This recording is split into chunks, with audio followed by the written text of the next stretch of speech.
Shalom and good morning. Today we're going to be starting off in 2 Kings chapter 6.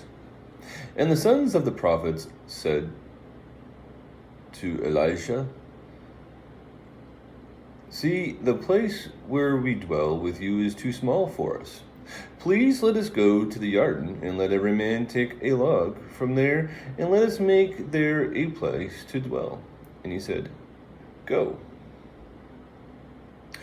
Then the one said, "Please undertake to go with your servants." And he answered, "I shall go." And he went with them, and they came to the Yarden, and they cut down trees.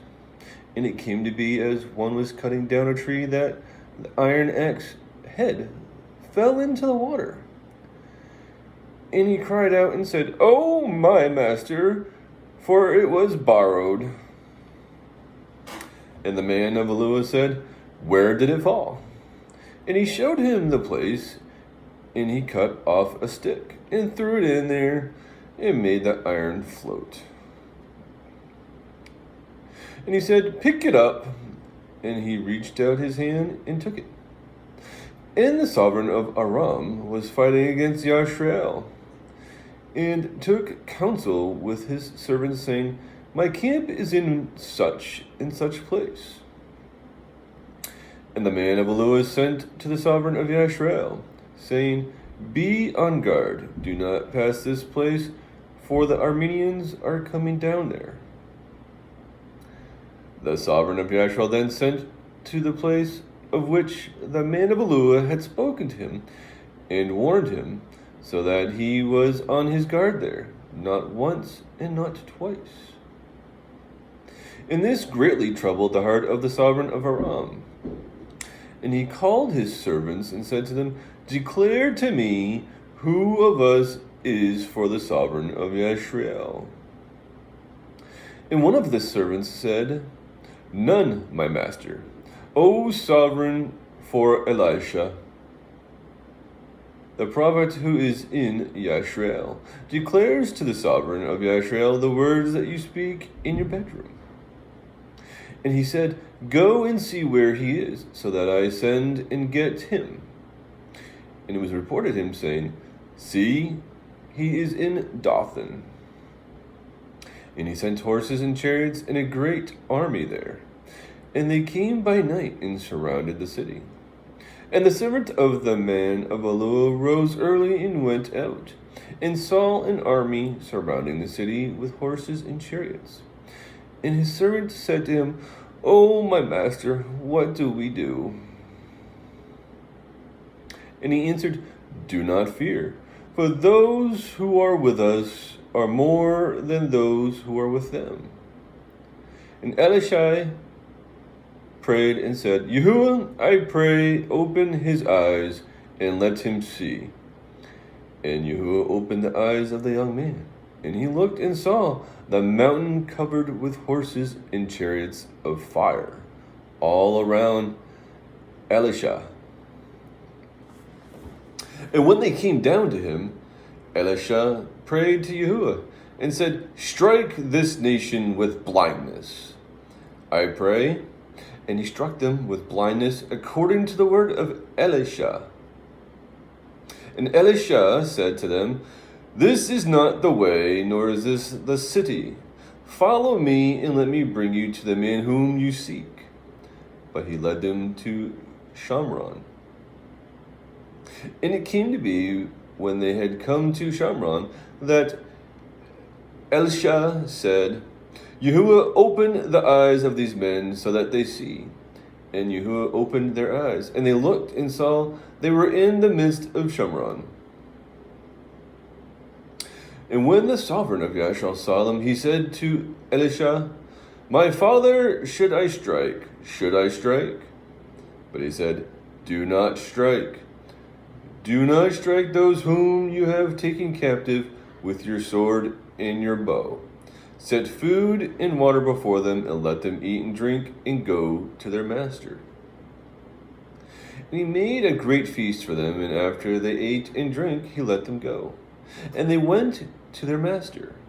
And the bands of Armenian raiders came no more into the land of Yashrael. And after this it came to be that Ben-Hadad, the sovereign of Aram, mustered all his army, and went up and besieged Shamron.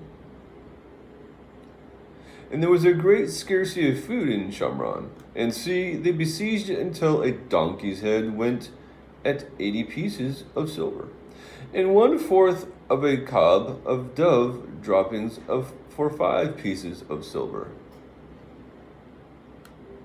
And it came to be, as the sovereign of Yashrael was passing by the wall, a woman cried out to him, saying, "Help, my master, O sovereign." And he said, "If Yahu'ah does not help you, where do I find help for you? From the threshing floor or from the winepress?" And the sovereign said to her, "What is troubling you?"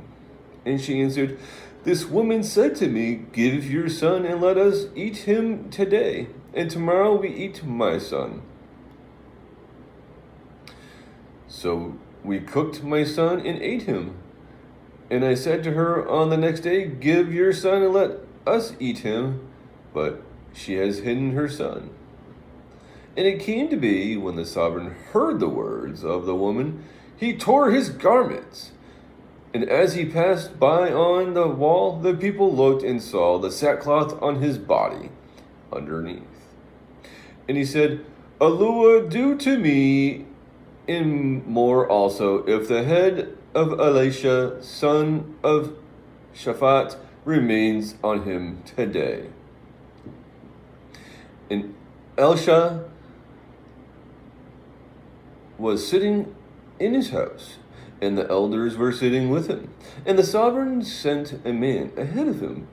But before the messenger came to him, he said to the elders, "Do you see how the son of a murderer has sent someone to take away my head? Look, when the messenger comes, shut the door and hold him fast at the door. Is it not the sound of his master's feet behind him?" While he was still speaking with him, then see, the messenger came to him and said, "Look, this evil is from Yahu'ah. Why should I wait for Yahu'ah any longer?" Chapter 7. And Elisha said, "Hear the word of Yahu'ah. Thus said Yahu'ah, about this time tomorrow, a seah of fine flour for a shekel, and 2 seahs of barley for a shekel, at the gate of Shamron." And an officer on whose hand the sovereign leaned answered the man of Yahu'ah and said, "Look, if Yahu'ah is making windows in the Shemayim, shall this word come true?" And he said, "Look, you are about to see it with your eyes, but do not eat of it." And there were 4 leprous men at the entrance of the gate.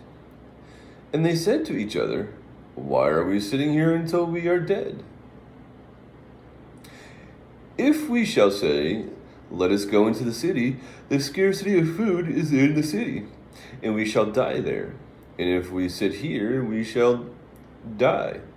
And now, come, let us surrender to the army of the Armenians. If they keep us alive, we live, and if they kill us, we shall die." So at twilight they rose up to go to the camp of the Armenians. And when they had come to the outskirts of the Armenian camp, look, no one was there. For Yahu'ah had caused the army of the Armenians to hear the noise of chariots and the noise of horses, the noise of a great army. And they said to each other, "Look, the sovereign of Yashrael has hired against us the sovereign of the Hittites and the sovereigns of the Mystrians to come against us." So they rose up and fled at twilight, and left the camp as it is, their tents, their horses, their donkeys, and they fled for their lives. And when these lepers came to the outskirts of the camp, they went into one tent and ate and drank, and took from there silver and gold and garments, and went and hid them. And they came back and went into another tent and took from there and went and hid it. They then said to each other, "We are not doing right. This day is a day of good news. And we are keeping silent, for if we wait until morning light, then evil shall come upon us. And now, come, let us go, and inform the house of the sovereign." And they came and called to the gatekeepers of the city, and informed them, saying, "We went to the camp of Aram, and look, there is not a man or a voice of man, only horses tied and donkeys tied, and the tents as they were." And the gatekeepers called, and they informed the house of the sovereign inside. So the sovereign rose up in the night and said to his servants, Let me now inform you what the Armenians have done to us. They know that we are starving, so they have gone out of the camp to hide themselves in the field, saying, "When they come out of the city, we shall catch them alive and enter into the city."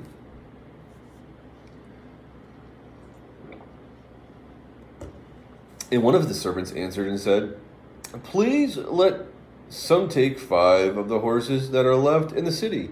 Look, they are like the entire crowd of Yashrael that are left in it. Look, they are like the entire crowd of Yashrael left from those who are consumed. So let us send and see." And they went after them to the garden, and look, all the way was littered with garments and weapons which the Armenians had thrown away in their haste. And the messengers returned and reported to the sovereign. Then the people went out and plundered the camp of Aram. So a seah of fine flour was for a shekel, and 2 seahs of barley for a shekel, according to the word of Yahu'ah. And the sovereign had appointed the officer on whose hand he leaned to be in charge of the gate. But the people trampled him in the gate, and he died, as the man of Yahu'ah had said, who spoke when the sovereign came down to him. And it came to be as the man of Yahu'ah had spoken to the sovereign, saying, 2 seahs of barley for a shekel, and a seah of fine flour for a shekel, at this time tomorrow in the gate of Shamron. That the officer answered the man of Yahu'ah and said, "Now look, if Yahu'ah is making windows in the Shemayim, is it according to this word?" And he had said, "Look, you are about to see it with your eyes, but do not eat of it." And it came to be for him, for the people trampled him in the gate, and he died. Chapter 8. And Elisha spoke to the woman whose son he had restored to life, saying, "Rise up and go, you and your household, and sojourn wherever you do sojourn. For Yahuwah has called for a scarcity of food, and also it is coming upon the land for 7 years." And the woman rose up and did according to the word of the man of Yahuwah. And she went with her household and sojourned in the land of the Philistines 7 years. And it came to be at the end of 7 years that the woman returned from the land of the Philistines, and she went to cry out to the sovereign for her house and for her land. And the sovereign was speaking to Gehazi, the servant of the man of Yahu'ah, saying, "Please relate to me all the great matters Elisha has done." And it came to be, as he was relating to the sovereign how he restored the dead to life, that see, the woman whose son he had restored to life was crying to the sovereign for her house and her land. And Gehazi said, "My master, O sovereign, this is the woman, and this is her son whom Elisha restored to life." So the sovereign asked the woman, and she related to him. And the sovereign appointed a certain eunuch for her, saying, "Return all that was hers, and all the increase of the field from the day that she left the land until now." And Elisha came to Damascus, and Ben-Hadad, sovereign of Aram, was sick. And it was reported to him, saying, The man of Yahu'ah has come here. And the sovereign said to Hazael, Take a present in your hand, and go to meet the man of Yahu'ah, and inquire of Yahu'ah by him, saying, Do I recover from this sickness? And Hazael went to meet him, and took a present with him of all the good wares of Damascus, 40 camel loads. And he came and stood before him, and said, Your son Ben-Hadad, sovereign of Aram, has sent me to you, saying, Do I recover from the sickness? And Elisha said to him, Go, say to him, You shall certainly recover. But Yahu'ah has shown me that he shall certainly die. And he looked at him steadily until he was ashamed. Then the man of Yahu'ah wept. And Hazael said, Why is my master weeping? And he answered, Because I know the evil that you are going to do to the children of Yashrael, setting their strongholds on fire, and killing their young men with the sword, and dashing their children, and ripping open their woman with child. And Hazael said, But what is your servant, a dog, that he should perform this great matter? And Elisha answered, Yahu'ah has shown that you are to be a sovereign over Aram. And he left Elisha and came to his master, who said to him, What did Elisha say to you? And he answered, He said to me that you shall certainly recover. And on the next day it came to be that he took a thick cloth and dipped it in water and spread it over his face, that he died. And Hazael reigned in his place. And in the 5th year of Joram, son of Ahab, sovereign of Yashrael, Jehoshaphat was sovereign of Yehuda. Joram, son of Jehoshaphat, began to reign as sovereign of Yehuda. He was 32 years old when he began to reign, and he reigned 8 years in Jerusalem. And he walked in the way of the sovereigns of Yashrael, as the house of Ahab had done, for the daughter of Ahab was his wife. And he did evil in the eyes of Yahu'ah. However, Yahu'ah would not destroy Yehuda for the sake of God his servant, as he promised him to give a lamp to him and his sons forever. In his days, Edom revolted from under the hand of Yehuda, and made a sovereign over themselves. And Joram passed over Sahar and all his chariots with him. And he rose by night and struck the Edomites, who had surrounded him, and the commanders of the chariots. But his people fled to their tents.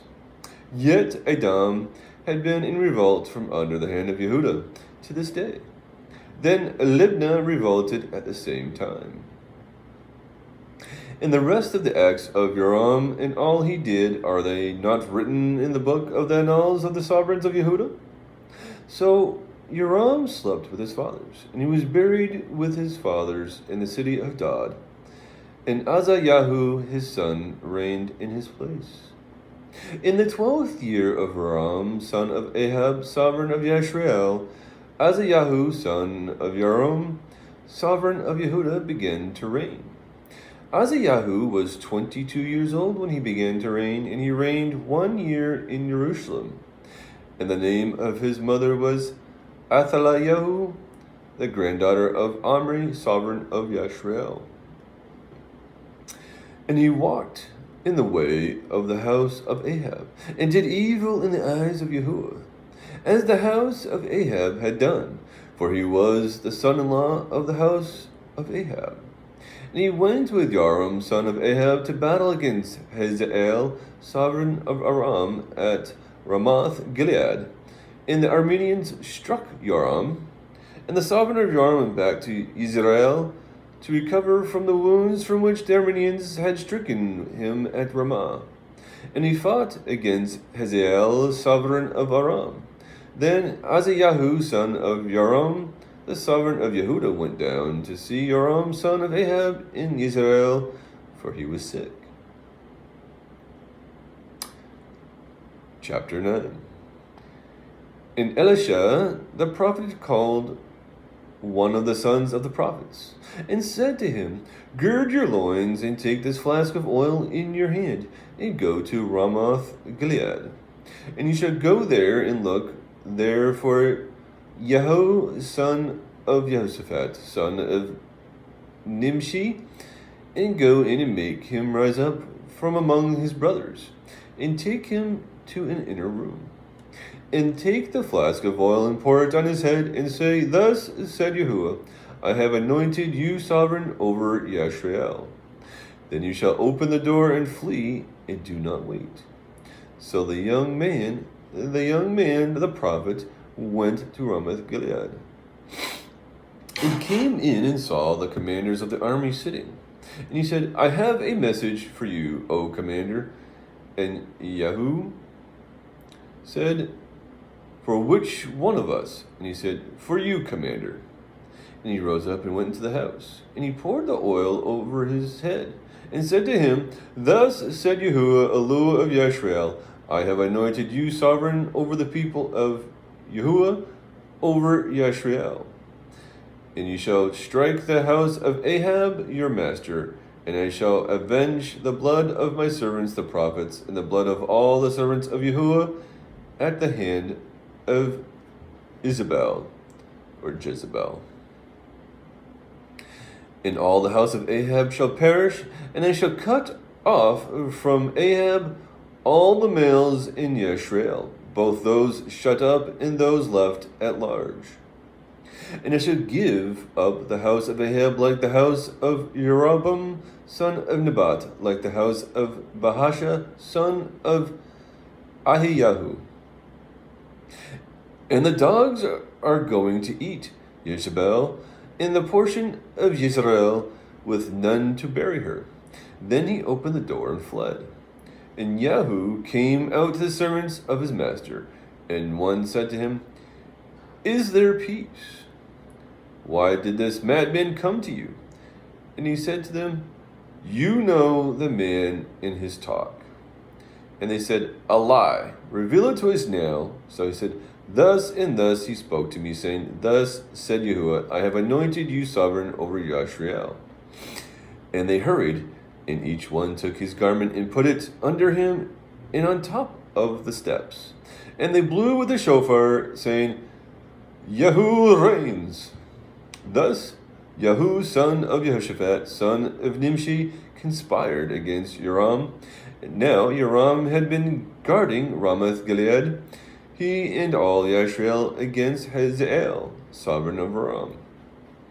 But sovereign Jehoram had returned to Israel to recover from the wounds which the Arameans had stricken him when he fought with Hazael, sovereign of Aram. Yahu now said, If this is your desire, let no one leave or escape from the city to go and make it known in Israel. And Yahu rode in a chariot and went to Israel, for Joram and was laid up there. And Ahaziah, sovereign of Yehudah, had come down to see Joram. And a watchman stood on the tower in Israel, and he saw the company of Yahu as he came, and said, I see a company of men. And Joram said, Get a horseman and send him to meet them, and let him say, Is there peace? And the horseman went to meet him, and said, Thus said the sovereign, Is there peace? And Yahu said, What have you to do with peace? Turn around and follow me. And the watchman spoke, saying, The messenger went to them, but is not coming back. Then he sent out a second horseman who came to them, and said, Thus said the sovereign, Is there peace? And Yahu answered, What have you to do with peace? Turn around and follow me. And the watchman spoke, saying, He went up to them, and is not coming back. And the driving is like the driving of Yahu son of Nimshi, for he drives madly. Then Yahuram said, "Hitch up." And his chariot was hitched up. And Yahuram, sovereign of Yashrael, and Azayahu, sovereign of Yehuda, went out, each to his chariot. And they went out to meet Yahu, and met him on the portion of Naboth the Yisraelite. And it came to be, when Yahuram saw Yahu, that he said, "Is there peace, Yahu?" But he answered, "What peace, as long as the whorings of your mother Jezebel and her witchcraft are so many?" Thereupon Yoram turned his hands around and fled, and said to Azayahu, "Treachery, O Azayahu!" And Yahu drew his bow and struck Yoram between his arms, and the arrow came out at his heart, and he sank down in his chariot. And Yahu said to Bidkar his officer, "Take him up and throw him into the portion of the field of Naboth the Israelite.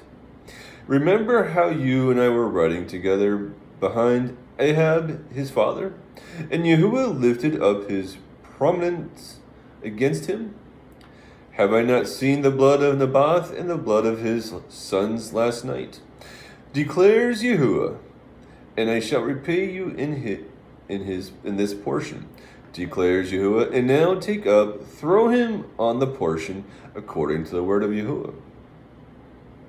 And Azayahu, sovereign of Yehuda, saw this and fled up the way to Beth Hagan.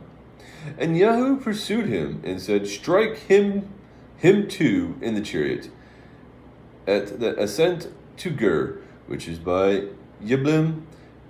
And he fled to Medigo and died there. Then his servants conveyed him in the chariot to Jerusalem and buried him in the burial place with his fathers in the city of Dod. And in the 11th year of Yoram, son of Ahab, Azayahu began to reign over Yehuda. And Yahu came to Israel, and Jezebel heard of it. And she put paint on her eyes and adorned her head and looked through a window. And as Yahu came to the gate, she said, "Is it peace, Zimri, killer of your master?" And he lifted up his face to the window and said, "Who is with me? Who?" And 3 eunuchs looked down to him. And he said, "Throw her down." And they threw her down. And some of her blood spattered on the wall and on the horses, and he trampled her underfoot. And he went in, and he ate and drank, and said, "Go now, see to this cursed one, and bury her, for she was a sovereign's daughter."